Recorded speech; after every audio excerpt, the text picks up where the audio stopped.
माजी खासदार नवनीत राणा यांचा राज्यसभेची उमेदवारी मिळवण्यासाठी प्रयत्न सुरू असल्याचं समजतंय। राष्ट्रवादी काँग्रेस पक्षाच्या कोट्यातून राज्यसभेची उमेदवारी लवकरच जाहीर केली जाणार आहे। यासाठी नवनीत राणा यांनी बुधवारी सुनेत्रा पवार आणि पार्थ पवार यांची भेट घेतल्याची माहिती आहे। तर काल मुख्यमंत्री देवेंद्र फडणवीस यांची सुद्धा नवनीत राणा आणि रवी राणा यांनी भेट घेतलेली आहे आणि त्यामुळे राष्ट्रवादी काँग्रेसच्या कोट्यातील जागेवर नवनीत राणा यांना उमेदवारी मिळावी यासाठी प्रयत्न सुरू असल्याची चर्चा सुरू झाली आहे। आपले प्रतिनिधी वेदांत नेब आपल्या सोबत आहेत। वेदांत, राष्ट्रवादीच्या कोट्यातून नवनीत राणांना उमेदवारी कशी मिळेल यासाठी कसे प्रयत्न सुरू झालेत?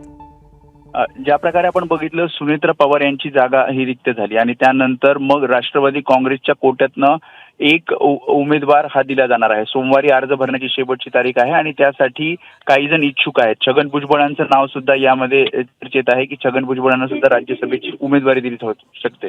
मात्र याच दरम्यान माजी खासदार नवनीत राणा यांची सुद्धा ही उमेदवारी मिळावी यासाठीची इच्छा असल्याची माहिती सूत्रांकडून मिळते आणि त्यामुळेच बुधवारी त्यांनी सुनेत्रा पवार घेतल्याचं कळतंय आणि त्यासोबतच काल मुख्यमंत्री देवेंद्र फडणवीस यांची सुद्धा भेट घेतली। मात्र या सगळ्यामध्ये राष्ट्रवादीच्या कोट्यातील ही जागा आहे आणि त्यामुळे राष्ट्रवादीच्या कोट्यातली ही जागा भाजपला दिली जाते का आणि नवनीत राणाला दिली जाते का हे बघावं लागेल।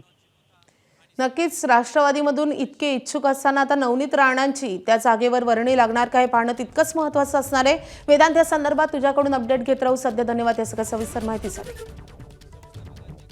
तर राज्यसभेसाठी नवनीत राणांचं लॉबिंग सुरू असल्याची चर्चा सुरू आहे। नवनीत राणा यांनी सुनेत्रा पवार आणि पार्थ पवारांची भेट घेतलेली आहे, कारण राष्ट्रवादीच्या कोट्यातून ही एक जागा आहे आणि दुसरीकडे नवनीत राणा आणि रवी राणा यांनी काल मुख्यमंत्र्यांची देखील भेट घेतलेली आहे। त्यामुळे नवनीत राणा यांच्याकडून जोरदार लॉबिंग सुरू असल्याची चर्चा रंगते आहे। सोमवारी अर्ज भरण्याची शेवटची तारीख आहे आणि त्यामुळे तत्पूर्वी हे जोरदार लॉबिंग सुरू झालेलं आहे।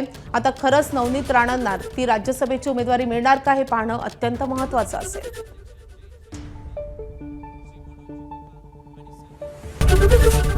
एबीपी माझा, उघडा डोळे बघा नीट।